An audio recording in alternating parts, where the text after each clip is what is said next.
बंकू, जल्दी जल्दी अपनी पारी समाप्त कर, नहीं तो सेठी की टीम आती ही होगी, हमें यहाँ से भगा देगी। अरे यार, ऐसे कैसे हटा देगा? उन लोगों के चलते ही सुबह 4 बजे से खेल ले, आएंगे तो थोड़ा इंतजार करेंगे। भाई, ये गांव के मठ की सार्वजनिक जमीन है, इसमें सबका बराबर का हक है। बात तो तुम्हारी बिल्कुल सही है बंकू, लेकिन यह भी बात सही है कि यह जमीन मठ को उसके ही पूर्वजों ने दान में दी थी। जब दान में दे दी गई तो फिर यह मठ की जमीन हो गई ना, और मठ की जमीन सार्वजनिक होती है, उस पर सभी का समान अधिकार होता है। चल तू बॉलिंग कर, मेरी पारी अभी बाकी है। बंकू अपने टीम के साथ खेल रहा था, तभी सेठी अपनी टीम के साथ वहां पर खेलने पहुंचा। ए चल बे नंगे फकीरों, हटाए अपना बल्ला बास पल्ला, चल हमारी टीम यहाँ पर खेलेगी। चल, तुम लोगों को कई बार बता दिया कि ये मेरे पुरखों की जमीन है, इस ग्राउंड पर सिर्फ हमारी टीम खेलेगी, लेकिन तुम भिखारी लोग इतने ढीठ हो कि बिना फटकार के सुनते ही नहीं। देखो सेठी, हमारी थोड़ी सी 2 ओवर की पारी बची है, उसके बाद हमारा मैच खत्म हो जाएगा, तब खेल लेना। अच्छा, ग्राउंड हमारा और हम ही इंतजार करें? चलो हटाओ अपनी बांस की विकेट। सेठी भाई, तुम लोग जब तक रेडी होगे उतने में हमारा खेल खत्म हो जाएगा। एक बार सेठी भाई ने बोल दिया ना नहीं खेलना है, मतलब नहीं खेलना है। अरे ऐसे कैसे तुम हमारा विकेट उखाड़ सकते हो? अबे चल फुट लो यहाँ से, ये मेरा बॉडीगार्ड है, नहीं तो इतना मारेगा कि छठी के दूध याद आ जाएंगे। इतने में बिलुआ बंकू को पकड़कर हाथापाई करने लगता है। जल्द ही हाथापाई भीषण लड़ाई में बदल जाती है। सेठी के गुंडे सब मिलकर बंकू और उसकी टीम की जबरदस्त पिटाई कर देते हैं। बंकू की नाक से खून निकलने लगता है। रही सही कसर घर पहुंचने पर उसके पिताजी रतन निकाल देते हैं। क्या जरूरत थी हैं? उन बड़े लोगों के बिगड़ैल बेटों के मुंह लगने की? उनके बाप दादा की जमीन है, वहां वो खेलते हैं, तो तुम्हें वहां जाने की क्या जरूरत? उनके बाप दादा की नहीं, वो मठ की जमीन है, और मठ की संपत्ति का सार्वजनिक उपयोग होता है, ना कि निजी। तुम मुझे कानून बताओगे हैं? क्यों जी, जब देखो आप बंकू को ही डांटते रहते हैं। चाहे बंकू सही हो या गलत, मठ की जमीन सभी के लिए है। तभी दरवाजे पर पुलिस दस्तक देती है। सेठ करोड़ीमल ने आपके बेटे के खिलाफ उनके बेटे से मारपीट करने के लिए थाने में शिकायत लिखवाई है। आप दोनों बाप बेटे को आज शाम को थाने में इंस्पेक्टर तोंडे ने बुलाया। इसी तरह की सूचना हवलदार झंझोर सिंह, भीमा, पंडित ज्ञानचंद, बट्टू, कलुआ सभी लोग हड़बड़ाए हुए रतन के घर पहुंचते हैं। रतन, अरे ओ रतन, अभी मेरे घर पुलिस आई थी, शाम को थाने बुलाया है। भीमा, मेरे घर भी हवलदार आया था, शाम को हमें भी थाने बुलाया है। अलबत्ता यहाँ पर जितने लोग हैं सभी के घर पर पुलिस पहुंची थी। ओह, तभी यहाँ इतनी भीड़ लगी है, तो अब क्या होगा? मैंने तो पहले भी इन लोगों को समझाया था कि ये सब बड़े लोगों का खेल है। अरे हम लोगों का खेल है कुश्ती, गुल्ली डंडा, कबड्डी, लट्टू, कंचे। इसके लिए कोई बड़े मैदान की जरूरत नहीं होती, लेकिन ये लोग मानते ही नहीं। अब लो भुगतो। अरे हमने भी समझाया था बंकू को कि शुरू से ही मैदान पर उन लोगों का कब्जा रहा है। ऐसा नहीं कि हम लोगों ने मैदान को उनके कब्जे से मुक्त कराने का प्रयास नहीं किया, लेकिन हर बार हमें मुंह की खानी पड़ी। वैसे देखा जाए तो बच्चों की मांग जायज है।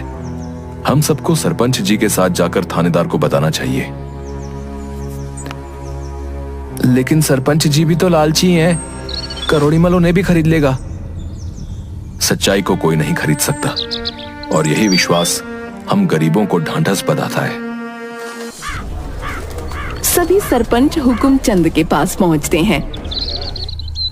अरे आज क्या बात है भाई, सभी लोग एक साथ हमारे यहाँ आए हैं? गांव में कुछ बड़ी घटना घटित हुई है क्या? हाँ सरपंच जी, कुछ ऐसी ही बात है। गांव के बच्चे मठ के मैदान में जाकर क्रिकेट खेलते हैं, लेकिन करोड़ीमल का बेटा सेठी अपनी टीम के साथ मिलकर गांव के सारे लड़कों को भगा देता है। अब ऐसा क्यों? उस मैदान पर तो सभी खेल सकते हैं। सेठी मठ की जमीन पर अपने पूर्वजों का हक जताकर सिर्फ अपनी टीम के साथ खेलता है। कल इन्हीं सब बातों को लेकर गांव के बच्चे और सेठी की टीम में झड़प हो गई। आज हमारे यहाँ नोटिस आया है कि हम सभी को थाने पर थानेदार ने शाम को बुलाया है। शाम को करोड़ीमल और सरपंच सहित गांव के लोग थाने पर पहुंचते हैं। देखो भाई, पहली बात तो मैं कानून को किसी को भी हाथ में लेने की इजाजत नहीं दूंगा। दोनों पक्षों की बात सुनने के बाद मुझे सेठी की बात जायज लगती है। उसके टीम को राज्य स्तर पर खेलने के लिए प्रैक्टिस करनी जरूरी है, अतः मठ के मैदान का सेठी ही उपयोग करेगा। ये कैसे कह सकते हैं कि सेठी की टीम ही अच्छी खेलती है और वही मैदान में प्रैक्टिस करेगा? बंकू की बातों में दम है। अरे सेठी के पास सभी चीजें हैं, bat, ball, wicket, gloves, helmet, pad, guard, Jersey है। इन्हें हम सभी लोग रोज खेलते हुए देखते हैं। गांव के बच्चे उनका मुकाबला कर ही नहीं सकते। ठीक है, तो अगले रविवार को क्यों ना हम लोग सेठी की टीम और बंकू की टीम का एक मैच करवा लें। जो जीतेगा वही मठ के मैदान में खेलेगा। हाँ भाई, क्या कहते हो सेठी? हमें ये चैलेंज मंजूर है। हमें भी मंजूर है। ठीक है, तो अगले रविवार को सेठी और बंकू की टीम के बीच मुकाबला होगा। जो जीतेगा मैदान पर आगे वही खेलेगा। तब तक जैसी स्थिति है वैसा ही रहेगा। लेकिन बंकू की टीम प्रैक्टिस कहां करेगी? वो सब मैं नहीं जानता। रविवार तक यथास्थिति ही रहेगी।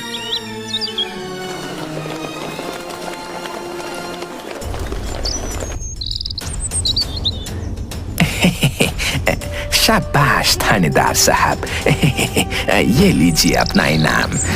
सेठी की टीम के सामने वे लोग कहाँ टिकने वाले। बस रविवार के बाद मैदान का सारा झंझट ही खत्म। अंकल, वैसे तो हम सब मैच जीत ही जाएंगे, लेकिन मैंने राष्ट्रीय स्तर के खिलाड़ी सुधीर कुमार को बुलाया है। मैं कोई रिस्क नहीं लेना चाहता। इधर बंकू अपनी टीम के साथ। बट्टू, दीपू, कलवा, राजू, तुम लोगों पर ही गांव की इज्जत है। हर हाल में हमें मैच जीतना है, लेकिन हम लोग प्रैक्टिस कहाँ करेंगे? एक जगह है जहां हम प्रैक्टिस कर सकते हैं। कहां ऐसी जगह है जहां हम क्रिकेट की प्रैक्टिस कर सकते हैं? अभी तो सभी खेतों में अनाज ही लगा है। गांव के बाहर नदी किनारे वाला वीरान कब्रिस्तान।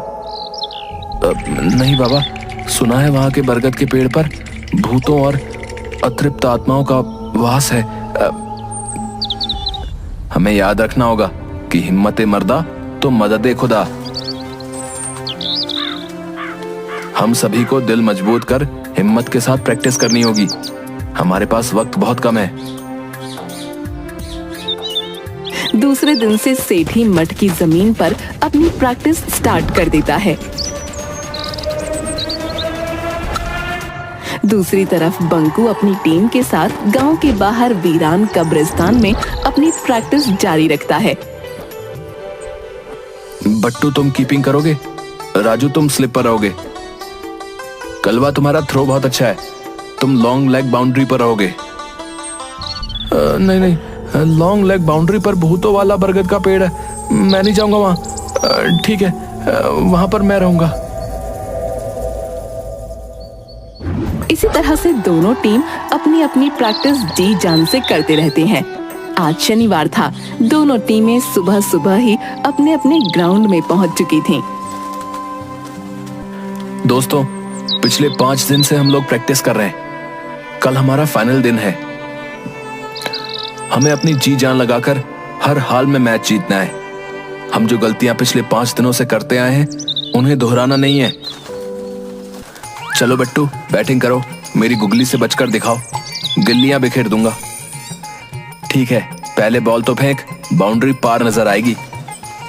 ये ले बच। बट्टू लॉन्ग लेग में जोरदार छक्का लगाता है। वाह बट्टू, लंबा छक्का। अरे ये तो पेड़ पर चली गई। भाई शाम भी हो गई, अब बॉल कौन निकालेगा? सभी लोग बॉल निकालने और न निकालने के असमंजस में रहते हैं। भाई 6:30 बज गए, रात हो गई। मैं तो जा रहा हूँ, मुझे भूतों से डर लगता है। हाँ यार, डर तो हमें भी लगता है। रुक, मैं भी चलता हूँ। एक एक कर सभी चले गए। कब्रिस्तान में सिर्फ बंकू और दीपू रह गए थे। अरे यार, आज पूर्णिमा की चांदनी रात है। दीपू तू नीचे रुक, मैं पेड़ के ऊपर चढ़कर बॉल खोज कर लेके आता हूँ। ठीक से चढ़ना। पेड़ के ऊपर गधैया भूत और भटूरिया भूत आपस में बातें कर रहे थे। अरे ये कौन हमारे पेड़ पर चढ़ा आ रहा है भाई? किसकी शामत आई है?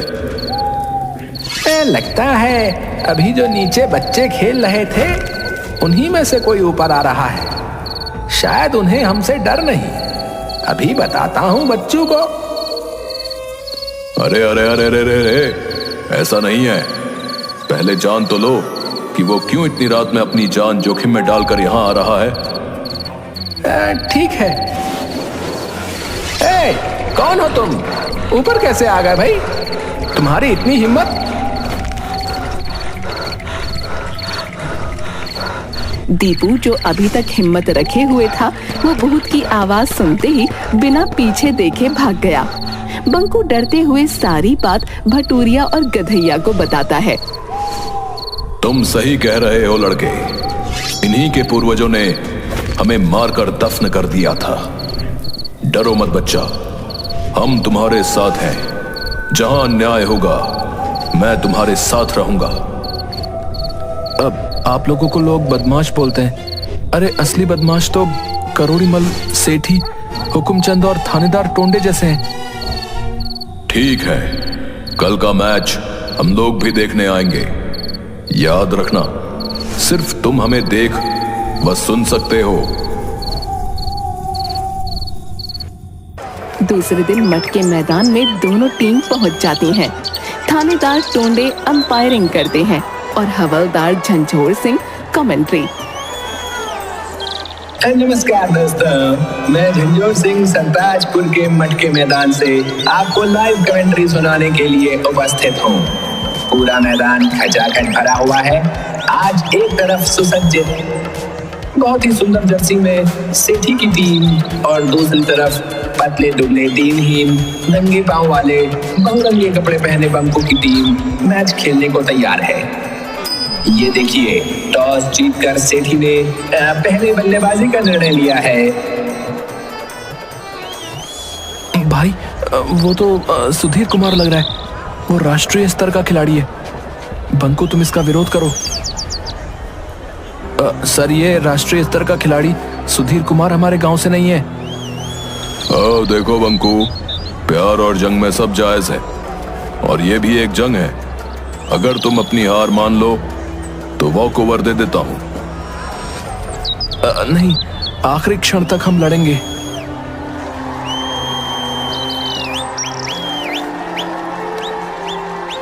हाँ तो भाइयों, अंपायर से बंकू की कुछ बातचीत के बाद मैच शुरू हो गया है। बट्टू बॉलिंग छोर से बॉलिंग करने के लिए तैयार। सामने क्रीज पर नेशनल लेवल के प्लेयर सुधीर कुमार। और ये पहली बॉल, और पहली ही बॉल को सुधीर कुमार ने बाउंड्री के पार पहुंचा दिया है। लग रहा है कि खेल एक तरफा होने वाला है। और ये तीसरी बॉल पर भी छक्का। सुधीर कुमार ने पहली 3 बॉल पर ही छक्के लगाकर आगाज दे दिया है कि अंजाम क्या होगा। बंकू अपनी हताश टीम को उत्साहित करते हुए, और ये मैच के आखिरी गेंद पर भी बाउंड्री पार। 20 ओवर में कुल 387 रन। अब देखना है कि बंकू की टीम कितने 100 रनों से हारती है। बंकू की टीम का आया राम गया राम की तरह 3 ओवर में 13 रन पर 8 विकेट गिर जाते हैं।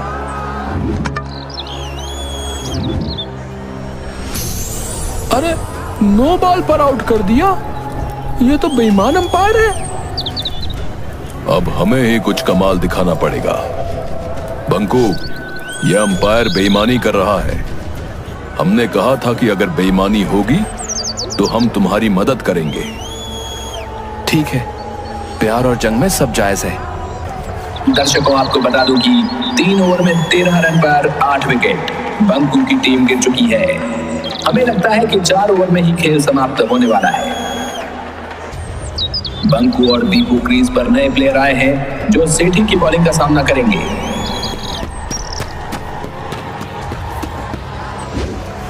सेठी ने ये बॉल डाला और बॉल बाउंड्री के पार। वाह, बंकू की टीम का ये पहला छक्का। दूसरी बॉल सेठी की और फिर बॉल मैदान के बाहर। लगता है बंकू कुछ देर टिकने वाला है और ये तीसरी गेंद भी छक्का। हैट्रिक बंकू की ओर से कमाल कर दिया गया है। अरे अब तो लगता है कि छक्कों की बारिश शुरू हो गई है। दोनों तरफ से छक्कों की बरसात। पिछले 4 ओवर में एक भी रन दौड़कर नहीं बनाया गया है। चौके और छक्के ही लगे हैं। 4 ओवर में 120 रन की रिकॉर्ड साझेदारी। स्कोर 7 ओवर में 133 रन 8 विकेट पर। समझ में नहीं आ रहा कि क्या किया जाए। लगता है हम मैच हार जाएंगे। अरे ऐसा नहीं है, अभी भी 254 रन 13 ओवर में चाहिए। हमें इस जोड़ी को तोड़ना होगा। गधैया अंकल, आप हर बॉल को पकड़कर बाउंड्री पार जाकर छोड़ देते हो। कहीं हमारी चालाकी पकड़ी ना जाए। अरे तुम बस नजारा देखो। सेठी और सुधीर कुमार आपस में मंत्रणा करने के बाद फिर से तैयार। सुधीर कुमार बॉलिंग छोर से और दूसरी ओर दीपू ने गेंद को उछाल दिया है और बाउंड्री पर बिलवा ने कैच पकड़ लिया है। लेकिन अरे ये क्या, बिलवा तो पीछे ही जा रहा है और बाउंड्री के ऊपर गिर गया। टेक्निकली ये 6 रन और बंकू के खाते में गए। गधैया भूत भाई, इतनी बेईमानी भी ठीक नहीं। अरे अंपायर से पूछो, प्यार और जंग में सब जायज है। बंकू की टीम जीत से अब सिर्फ 12 रन दूर। अगली बॉल बहुत अच्छे बंकू ने रोक दी है, लेकिन ये क्या, सुधीर कुमार ने बॉल पकड़ के बाउंड्री की ओर फेंक दी और ये गेंद भी ओवरथ्रो के माध्यम से 4 रन। अगली बॉल बंकू के बैट से टच करते हुए सीधा कीपर के हाथों में और ये 9वां विकेट। लेकिन ये क्या, कीपर के हाथों से बॉल निकलकर सीधे बाउंड्री पार। असंभव, अकल्पनीय, अद्भुत। मैंने अपने 40 वर्षों के इतिहास में ऐसा चौका पहली बार देखा है।